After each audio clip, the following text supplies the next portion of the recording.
Les buts globaux de l'ONU sous la loupe. Le 25 septembre 2015, les Nations Unies ont publié sous le nom de Agenda 2030 les 17 objectifs qu'ils veulent atteindre au cours des 15 prochaines années. Tandis que son prédécesseur, l'Agenda 21, se limitait presque uniquement à des aspects écologiques, le nouveau programme vise presque tous les domaines de la vie.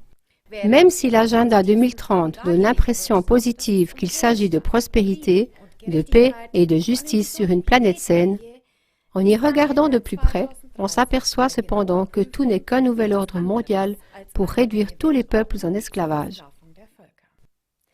Et voici en grande ligne les outils prévus.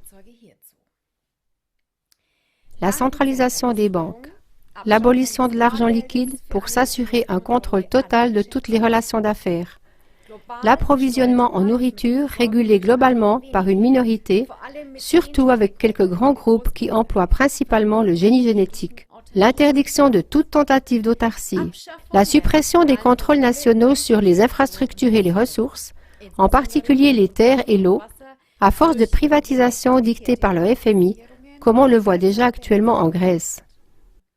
La dissolution de la souveraineté nationale à l'échelle mondiale, l'imposition rigoureuse d'un monopole global de l'information, la surveillance généralisée, mind control, au moyen de la radiotechnologie mobile, des prétendues zones de libre-échange, TTIP et CETA, pour achever d'amener complètement l'Europe sous le diktat de l'oligarchie des banques américaines.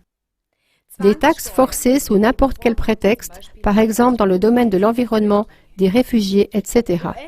Des guerres d'agression et de destruction initiées par les États-Unis et l'OTAN, sous couvert de missions de maintien de la paix et de la démocratie, le tout dans l'optique de déstabiliser l'Europe en l'inondant avec des réfugiés pour en fin de compte pouvoir la réduire en esclavage.